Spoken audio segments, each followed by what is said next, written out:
성경 말씀 읽어드리겠습니다. 열왕기하 4장 38절부터 44절까지 읽어드립니다. 엘리사가 다시 길갈에 이르니 그 땅에 흉년이 들었는데 선지자의 생도가 엘리사의 앞에 앉은지라. 엘리사가 자기 사환에게 이르되 큰 솥을 걸고 선지자의 생도들을 위하여 국을 끓이라 하매 한 사람이 채소를 캐러 들에 나가서 야등 덩굴을 만나 그것에서 들 외를 따서 옷자락에 채워 가지고 돌아와서 썰어 국 끓이는 솥에 넣되 저희는 무엇인지 알지 못한지라. 이에 퍼다가 무리에게 주어 먹게 하였더니 무리가 국을 먹다가 외쳐 가로되 하나님의 사람이여 솥에 사망의 독이 있나이다 하고 능히 먹지 못하는지라. 엘리사가 가로되 그러면 가루를 가져오라 하여 솥에 던지고 가로되 퍼다가 무리에게 주어 먹게 하라 하매 이에 솥 가운데 해독이 없어지니라. 한 사람이 바알 살리사에서부터 와서 처음 익은 식물 곧 보리떡 20과 또 자루에 담은 채소를 하나님의 사람에게 드린지라. 저가 가로되 무리에게 주어 먹게 하라. 그 사환이 가로되 어찌 미니이까 이것을 100명에게 베풀겠나이까 하나 엘리사는 또 가로되 무리에게 주어 먹게 하라. 여호와의 말씀이 무리가 먹고 남으리라 하셨느니라. 저가 드디어 무리 앞에 베풀었더니 여호와의 말씀과 같이 다 먹고 남았더라. 본문은 엘리사의 뒤를 이어 선지자가 된 엘리사의 일을 직접적으로 기록한 내용들 중 일부분입니다. 어느 날 엘리사가 길갈에 있었습니다. 그는 앉아 있었습니다. 앉아 있었다는 것은 아마도 자신이 가르치는 제자들 앞에서 가르치고 있었은 것으로 보입니다. 그 숫자가 최소 100여 명은 되었던 것 같습니다. 그러던 중 엘리사는 배고픈 제자들을 먹이기로 하고 한 사람을 보냈습니다. 그 사람은 야등 덩굴이라고 기록된 이것을 발견했습니다. 야등 덩굴은 이제 해석하시는 그 학자들의 해석에 의하면 야자나무의 일종이라고 합니다. 거기서 그 사람은 들 외를 땄다고 또 기록되어 있습니다. 근데 들 외라는 것은 또 야생 오이를 가리키기도 합니다. 그렇게 보면 약간의 해석에 문제가 있습니다. 39절이 이렇게 보면 이제 모순이 되는 겁니다. 야등덩굴이 야자나무의 종류라면 이 야등덩굴에서는 야자 열매를 따야 하는데 야생 오이를 땄다는 것은 마치 사과나무에서 배를 딴 것과 같다고 볼 수 있습니다. 그래서 어떤 학자들은 이 사람이 실제로 딴 것이 오렌지와 같은 야자 열매라고 보기도 합니다. 그런데 이 사람이 이 열매를 따서 그냥 먹게 하지 않고 솥에 넣고 끓였다는 것을 보니 이것이 과일과 같은 열매는 아닌 것으로 보입니다. 하여튼 이 사람은 열매를 따서 그것을 큰 솥에 넣어 끓였습니다. 다 끓인 후에 그것을 사람들에게 나누어 주었습니다. 그것을 먹던 사람들은 갑자기 이 솥 안에 사망이 있다라고 소리를 외쳤습니다. 이 말은 이 열매로 끓인 국이 사람이 먹을 수 없을 정도로 지독하게 썩거나 도저히 자신들이 먹을 수 있는 음식이라고 판단이 못 되어 우리가 도저히 먹을 수 없습니다 라는 표현으로 이해하면 좋을 것 같습니다. 이 엘리사는 가루를 가져오라고 했습니다. 이 가루가 정확히 무엇인지는 알기 힘듭니다. 근데 내용 문맥을 보면 엘리사가 가루를 가져오라고 했고 이 한 제자가 무슨 가루를 말씀하십니까? 라고 질문하거나 반문하지 않고 바로 그냥 그 엘리사가 말한 것이 무엇인지를 알고 그 가루를 가져온 것으로 볼 때 아마도 이 가루가 당시 음식에 보통 흔히 넣게 되는 어떤 재료, 요즘으로 표현하면 아마 조미료의 일종이 아닐까라는 생각이 듭니다. 꼭 그것이 소금일 수도 있고 뭐 다른 것일 수도 있습니다. 엘리사는 가루를 솥에 넣으라고 했습니다. 그런 다음 사람들로 하여금 이제 먹게 하였습니다. 가루를 넣었다고 해서 그 끓인 국의 본질이나 성분 자체가 바뀔 리는 없는데, 그럼에도 불구하고 이제 아무 이상 없이 먹게 되었다는 것 자체가 놀라운 일이고, 이것이 기록될 만한 하나의 이적이었습니다. 또 다른 사건이 42절부터 기록됩니다. 한 사람이 바알 살리사로부터 와서 처음 수확한 보리로 만든, 여기는 떡이라고 표현되어 있습니다만 이제 빵이겠습니다. 그 빵 20개와 그 다음에 그가 수확한 채소류, 야채들을 엘리사에게 가져왔습니다. 아마도 첫 수확이고 하다 보니 하나님께 바치는 마음으로, 또 그것이 율법의 가르침이기도 했습니다. 그래서 아마 엘리사에게 공개하는 심정으로 가져왔던 것으로 보입니다. 엘리사는 그것을 사람들에게 이제 나누어 주어 먹게 하라라고 했습니다. 빵 20개라면 한 4-5명 정도가 그래도 조금 배불리 먹을 수 있지 않을까 생각이 됩니다만, 당시 모인 사람이 100여 명이었으니 사환의 염려는 당연했습니다. 어떻게 이것으로 100명을 먹이겠습니까? 사환이 오히려 염려합니다. 그러나 엘리사는 갖다 먹이라, 그러면 먹고 남을 것이다 라고 말했습니다. 사환이 엘리사의 말대로 갖다 먹이니 정말 100명이 다 먹고도 남게 되었습니다. 구체적으로 이 20개의 이 빵이 100명을 먹이는 과정에서 어떤 이적이 발생됐는지 구체적인 내용은 우리가 단언하거나 확신하기는 힘듭니다만, 중요한 것은 20개의 빵으로 100명을 먹일 수 있을 만큼 넉넉하게 양식이 불어났다는 사실입니다. 여기까지가 둘째 사건의 기록입니다. 이제 기록된 이 두 사건을 통해 기록자가 전하고자 하는 의도가 무엇인지를 이제 좀 들여다보겠습니다. 위의 사건들은 이 기록자는 엘리사 시대 당시의 사람이거나 아니면 또 엘리사 본인이 아닙니다. 역사적으로 이 열왕기의 기록은 이스라엘이 망한 후 포로가 된 상태에서 기록한 것이고, 시간적으로 따지면 이 기록자의 입장에서 볼 때는 300년 전의 사건을 기록한 것입니다. 이 사건들이 글로 기록될 당시 이스라엘은 우리가 알듯이 포로된 상태에서 정치적으로 그리고 생활적으로 몹시 힘든 상태에 있었습니다. 굶주림과 두려움을 동시에 안고 살아가야 하는 그런 시대였습니다. 자신들의 모든 삶의 터전인 집과 땅과 토지 소사물을 모두 다 고국에 두고 끌려간 채 아무것도 없는 상태에서 살아야만 되는 그런 어려운 시기였습니다. 나라가 망하여 바벨론으로 끌려갔으며 바벨론의 압박 속에 포로의 신분으로 지나했던 시대였습니다. 날마다 눈물로 세월을 보내며 고국을 바라보고 성전을 향하여 노래하며 기도하며 그렇게 살아가는 시대였습니다. 새로 강제 이주당한 바벨론에서 핍박을 받으며 두려움 속에 살아가야 했습니다.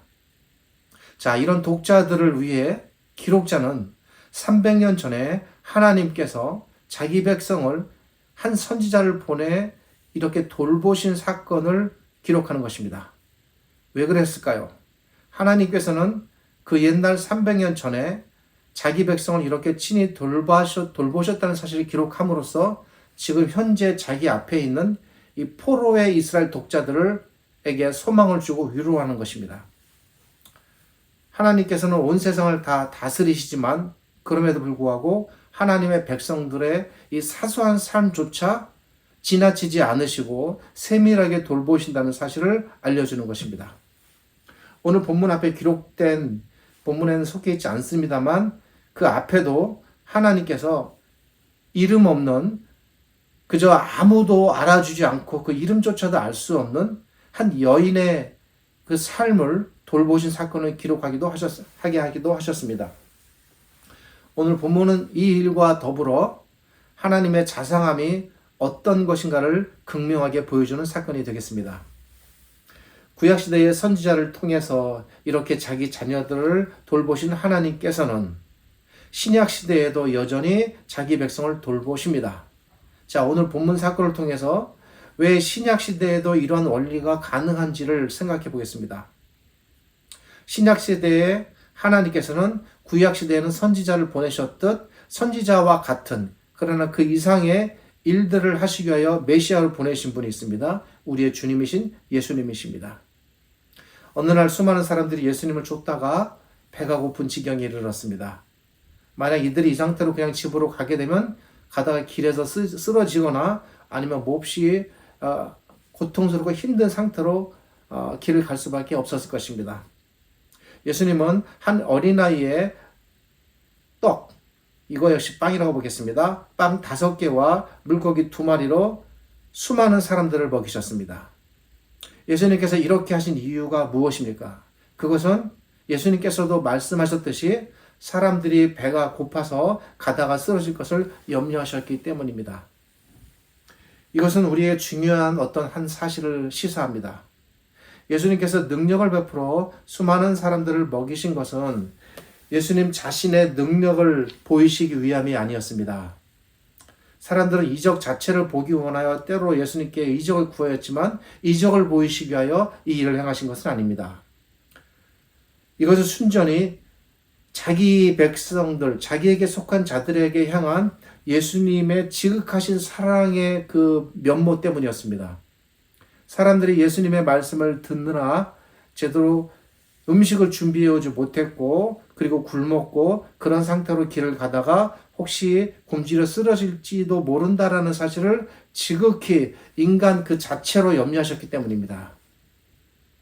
이런 면들이 지금도 하나님께서는 우리에게 향하고 계신 마음 중에 일부분입니다. 사람들의 배고픔과 그들의 고통을 예수님께서 결코 외면하지 못하셨음을 알려주는 부분입니다. 하나님께서 우리를 돌보시는 그 돌보심의 바닥에는 바로 이러한 우리에 대한 하나님의 사랑과 아끼시는 마음이 늘 바닥에 있습니다. 엘리사가 생도들의 먹을 것을 염려하고 해결해 했던 이유도 동일한 원리입니다.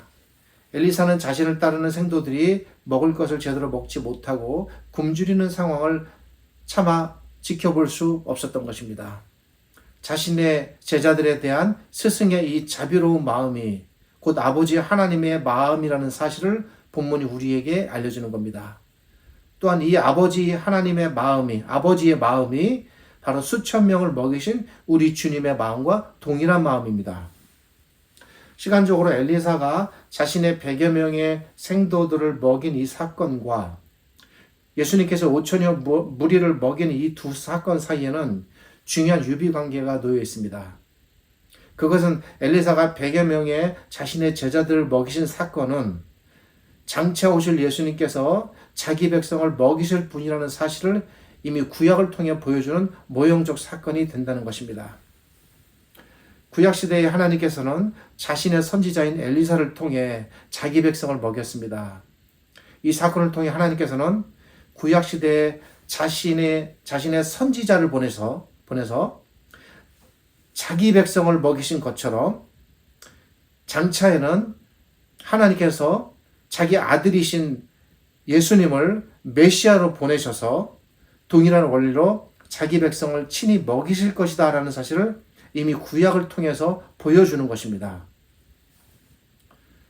이러한 동일한 원리로 나타난 사건이 또 광야에서 이루어진 만나 사건입니다. 두 개의 사건이 모두 공통적으로 이런 특징을 갖고 있습니다.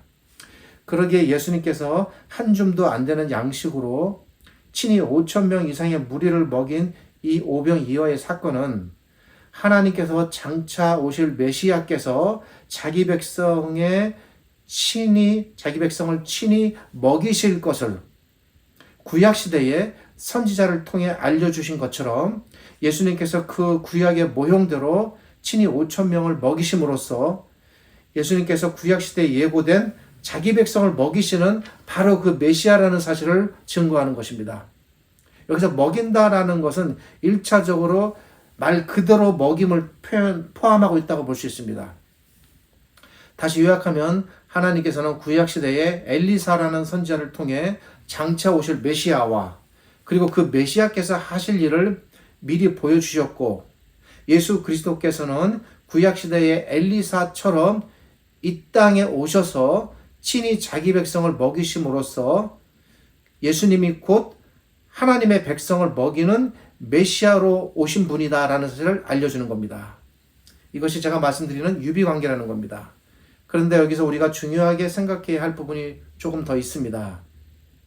그것은 예수님께서 자기 백성을 친히 먹이신 이 사건을 통해 궁극적으로 알려주고자 하는 사실이 무엇인가라는 점입니다.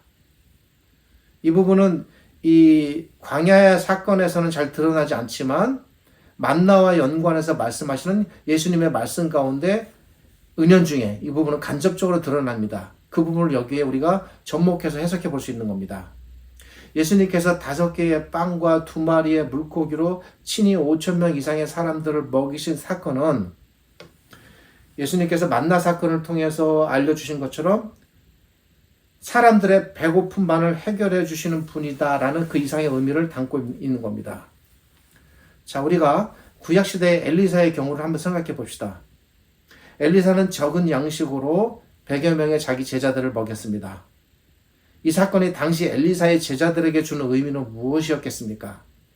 이 사건이 당시 제자들에게 엘리사는 우리가 배고플 때 우리의 배고픔만을 해결해 주는 그 정도의 의미로만 그들에게 다가갔겠습니까? 아닙니다. 결코 아닙니다. 엘리사가 그들을 먹였다는 것은 엘리사가 그들의 굶주림을 해결해 주는 사람이라는 그 이상의 의미, 그것을 훨씬 뛰어넘어서 그들에게 다가갔을 것입니다. 그것은 엘리사가 그들의 배고픔을 해결해 줌으로써 배고픔만을 해결해 주는 것이 아니라 그들의 삶 전체를 책임지고 돌보는 진정한 의미에서 자기 제자들의 삶 전체를 전적으로 책임지는 스승이라는 의미로 그들에게 다가갔을 것입니다. 이렇게 우리의 모든 배고픔까지 책임지고 돌보아주는 우리의 스승이니 우리가 이분을 믿고 따른다면 우리의 삶 전체를 지켜가시겠구나 라고 그들이 믿는 것은 당연한 것입니다. 엘리사의 행동 속에 담긴 이러한 모습이 엘리사가 한 여인의 삶을 돌본 앞선 사건에서도 이미 드러난 부분이 있습니다. 같은 원리가 엘리사의 제자들에게도 나타나는 것입니다. 하나님께서 엘리사를 통해 제자들을 먹이신 궁극적인 목적이 여기에 있는 것입니다. 그것은 하나님께서 엘리사를 통해 하나님께서는 궁극적으로 자기 백성들을 먹이실 뿐만 아니라 자기 백성의 삶 전체를 통째로 온전히 지키고 보호하시는 분이라는 사실을 이런 사건을 예로 증거하시는 겁니다.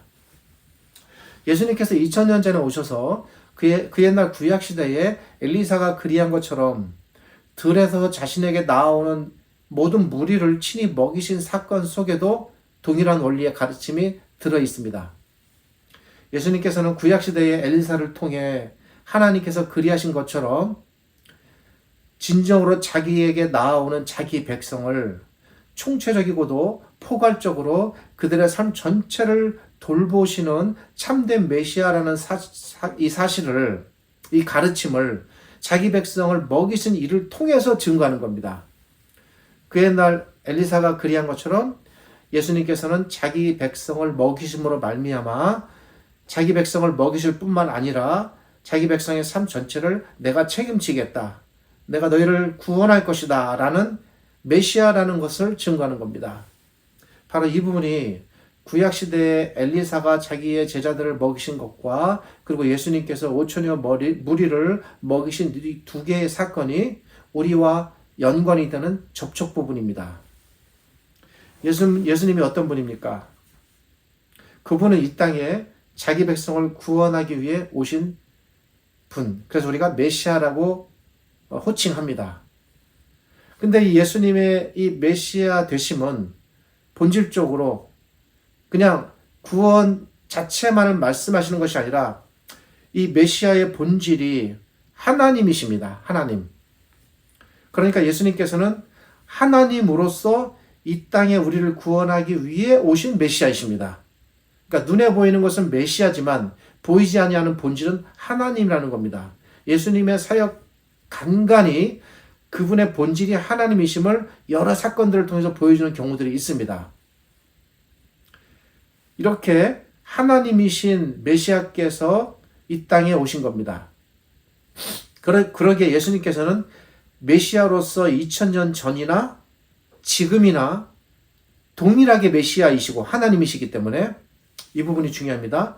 그리고 동일한 원리로 자기 백성을 돌보실 가능성이 있는 분입니다. 그러기에 예수님께서는 구약시대의 엘리사를 통해 보여준 모형을 따라 자기를 따르는 5천여 무리를 먹이셨고, 그리고 이를 통해 예수님께서는 자기를 따르는 자기 백성의 삶을 온전히 책임지시는 분이라는 것을 알려주셨습니다. 그런데 그분이 하나님이시기 때문에 이 돌보심의 원리가 지금도 지속될 수 있고 우리 삶 속에서 펼쳐질 수 있다는 겁니다. 우리는 2000년 전에 예수님 앞에서 예수님께서 주신 그 음식을 먹었던 그 무리들이 아닙니다. 우리는 시간적으로 그리고 공간적으로 당시 예수님 앞에 있었던 그 무리들과는 전혀 다른 존재들입니다. 그러나 그럴지라도 우리는 지금 예수님 앞에서 원리적으로 당시 예수님 앞에서 음식을 먹었던 바로 그 사람들과 본질적으로 같은 존재들, 그들과 같은 위치에서 예수님께 속한 예수님의 백성들로 현재 그분 앞에 앉아 있다라고 볼 수 있는 겁니다. 제가 앉아 있다라는 표현은 2000년 전의 상황을 떠올려서 연관시키는 비유적인 표현입니다. 우리는 시간적, 공간적으로는 2000년 전의 그들이 아닙니다. 그럼에도 불구하고 우리는 예수님과의 이 관계라는 측면에 있어서 원리적으로는 2000년 전에 바로 그들에 속합니다. 그들입니다, 우리가. 이것이 어떻게 가능하겠습니까? 말씀드린 대로 바로 예수님께서 하나님이신 메시아이기 때문입니다.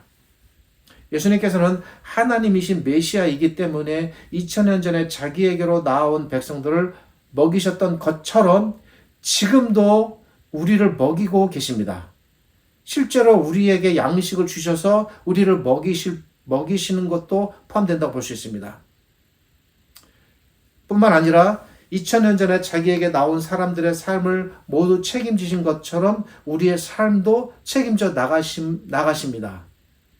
그리고 무엇보다도 가장 중요한 부분이 있습니다. 그것은 이 예수님이신 하나님께서 메시아로 오신 궁극적인 목적은 단순히 이 육신의 양식의 해결의 문제만 아니었습니다. 2000년 전에 자기 백성을 온전히 구원하시기 위하여, 그것은 죄로부터의 구원이었습니다. 그 죄로부터의 구원을 이루시기 위하여 십자가에 달려 죽으셨습니다. 그리고 당시 그 죄로부터 다 그들을 건지셨습니다. 2000년 전에 그들을 건지셨습니다. 그런데 그 건지심이 그분이 하나님이신 메시아이기 때문에 그들만을 위한 죽음이 아니라는 겁니다. 그 죽음이 지금 바로 우리들을 위한 죽음이 되었다는 겁니다. 예수님께서 자기 백성을 친히 먹이신 이 사건 속에 이러한 모든 포괄적 의미들이 다 담겨 있습니다. 바로 이런 사실 때문에 우리가 예수님을 우리의 메시아로, 우리의 구원자로, 그리고 나아가서 우리의 하나님으로 지금도 전적으로 믿고 따라갈 수가 있는 겁니다.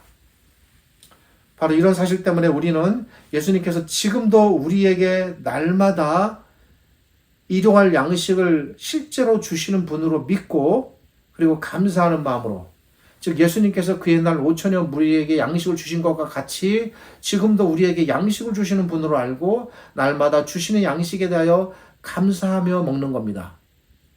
바로 이러한 이유 때문에 우리는 예수님께서 지금도 우리의 삶 전체를 양식을 통하여 책임지듯 삶 전체를 돌보고 지키고 이끌어 나가시는 분으로 또 믿고 따라갈 수 있는 겁니다. 이것이 메시아에 대한 그 백성의 자세이자 모습일 것입니다. 바로 이러한 이유 때문에 우리는 예수님께서 나아가서 그 옛날 2000년 전에 그 십자가에 죽으신 것처럼 그 원리가 우리에게 적용되어 나의 죄를 사하시고 나를 용서하시고 나를 구원하시고 그리고 나를 영원히 살리시고 부활시키기 위하여 십자가에 친히 달려 죽으셨다는 사실을 지금 믿음으로 받아들일 수가 있는 겁니다. 이렇게 우리의 모든 일용할 양식과 우리의 삶과 우리의 영원한 구원을 이루기 위해서 우리에게 오신 메시아이자 하나님이신 예수님께서 오늘 본문을 통해서 우리에게 이미 구약시대부터 다가오신 겁니다. 사랑하는 자들아, 너희는 염려하지 말아라. 이렇게 말씀하시며 다가오시는 겁니다. 이것이 본문을 통해 우리 하나님께서 우리에게 주시는 그분의 음성이자 위로입니다. 내가 수천 년 전에 나의 백성들을 먹이고 돌보았듯이 나는 지금도 나의 백성, 나의 자녀들을 친히 돌보고 먹이고 입힌다. 그러므로 너희는 염려하지 말아라. 이것이 이 본문을 통해 우리 하나님께서 우리에게 주시는 위로와 소망으로 우리가 받아들여야 합니다. 우리가 사는 이 시대는 불확실성의 시대입니다. 모든 것이 불확실합니다. 그 무엇도 온전히 변하지 않을 만큼 확실한 것은 아무것도 존재하지 않습니다. 우리의 몸, 우리의 육신, 우리의 삶, 우리가 사는 이 집, 나의 자녀, 나의 직업, 나의 재물, 모든 것이 불확실하고 모든 것은 변할 것입니다. 언젠가는 다 쇠퇴되고 없어지고 소멸될 것입니다. 나의 장래도 불확실하고 미래가 불확실하고 그리고 내일의 일도 불확실합니다. 그것이 강하게 다가오면 염려라는 것이 속에서 싹틉니다. 내 손에 오늘 먹을 것이 있어도 혹시 내일 먹을 것이 없으면 어떻게 하나 염려되고 불안합니다. 오늘 양식이 남아있다는 것보다는 내일 그 양식이 비어있을 공간이 상상되고 그 공간이 더 크게 두려움으로 다가옵니다. 그래서 사람들에게 감사보다는 지금 있는 양식에 대한 감사보다는 그 양식이 없어질 것에 대한 염려와 불안이 감사를 집어삼키는 것입니다. 아무리 염려하지 말아라, 근심하지 말아라, 두려워하지 말아라 성경이 말하고 가르치고 그래도 두렵고 걱정되고 근심이 밀려오는 것을 인간적으로 어쩔 수가 없습니다. 그렇게 우리는 연약합니다. 때로는 내 의지와 전혀 상관없이 밀려오는 내 노년의 삶에 대한 염려, 앞으로의 나의 장래, 나의 죽음에 대한 염려, 내게 다가올 질병에 대한 두려움, 이 땅의 가족들과 사별할 것에, 이별할 것에 대한 두려움, 이런 것들을 생각하면 어찌할 수가 없습니다. 아무리 우리 주님께서 너희는 내일 일을 염려하지 말라고 말씀하시지만 그래도 두렵고 염려가 밀려오는 것을 우리 힘으로 어쩔 수가 없습니다. 우리 신앙인, 신자라고 해서 이 부분을 피해갈 수가 없는 겁니다. 이것이 바로 우리의 모습이고 본질이고 우리 연약함의 실체입니다. 그런데 바로 이런 우리들에게 하나님의 말씀이 한 가지 분명하게 가르쳐주는 사실이 하나 있습니다. 그것은 모든 것이 변하고 모든 것이 불안할지라도 결코 변하지 아니하며 결코 불안하지 않는 어떤 한 가지가 있다는 것입니다. 그것은 바로 하나님께 관한 어떤 사실들입니다. 앞에서 말씀드렸듯 우리가 사는 이 시대는 아무것도 보장된 건 없고 그리고 모든 것이 불확실한 불확실성의 시대입니다. 그런데 이렇게 모든 것이 불투명하고 정해진 것이 없는 불확실한 시대에 유일하게 확실한 하나가 있습니다. 그것은 바로 우리 하나님이십니다. 줄기차게 성경이 우리에게 외치고 수없이 반복하여 가르치는 부분이 바로 이 부분입니다. 하나님께서는 언제나 확실하시며 언제나 변치 않으신다. 창세기부터 계시록까지 끊임없이 말하는 부분입니다. 그래서 성경을 우리가 읽으면서 가장 확실하게 붙잡고 놓치지 말아야 할 부분은 하나님께서는 변하지 않으시며 말씀하시고 약속하신 것을 반드시 시간과 공간에 상관없이 지키고 이루신다는 이 하나님의 신실하심에 대한 부분입니다. 모든 것이 불확실한 이 불확실성의 시대에 오직 확실한 것이 하나 있다면 그것은 바로 하나님뿐입니다. 그러니까 확실함을 다른 데 걸면 안 됩니다. 오직 하나님께만 걸어야 합니다. 그 확실한 하나님께서는 언제나 자기 백성의 어려움을 해결해 주십니다. 그 확실한 하나님께서는 언제나 자기 백성을 책임지십니다. 그 확실한 하나님께서는 언제나 자기 백성에게 자비로우십니다. 그 확실한 하나님께서는 언제나 자기 백성을 사랑하십니다. 그 확실한 하나님께서는 언제나 자기 백성의 삶을 책임지시고 돌보시고 끝까지 이끄십니다. 그 확실한 하나님께서는 언제나 자기 백성을 구원으로 이끄십니다. 그러기에 엘리사 시대의 그 하나님과 예수님을 통해 나타나신 그 하나님이 동일한 하나님의 돌보심으로 나타나는 겁니다. 모든 면에 있어서 하나님께서는 언제나 확실하다. 이것이 이 불확실성의 시대에 우리가 믿을 수 있는 유일한 확실성의 기반이자 근거가 되겠습니다. 기도하겠습니다. 하나님 감사합니다. 오늘 말씀을 통해서 구약 시대에 자기 백성을 돌보시는 하나님께서 어찌 이 시대에도 우리를 돌보실 수 있는가에 대한 성경의 가르침과 또 성경의 말씀이 말하고자 하는 바를 생각해 보았습니다. 우리가 성경을 습관적으로 읽고 단순한 위로를 받는 수준에서 머무르며 하나님께 대하여 진지하게 고민하고 깨달음이 없다면 성경은 우리에게 글로서만 존재하고 하나님의 말씀으로서 존재하지 못할 것입니다. 우리가 진정 성경을 하나님의 말씀으로 받아들이고 살아계신 하나님께 대한 진리의 가르침으로 받아들인다면 더욱더 하나님을 분명히 깨달아 하나님 앞에서 우리가 어떤 존재인지를 알고 그래서 이 모든 것이 불확실한 이 시대에 오직 하나님만을 전적으로 소망하며 모든 우리의 확실함의 근거를 하나님께만 두며 살아가는 참되고 의로운 거룩한 백성들이 되기를 소원합니다.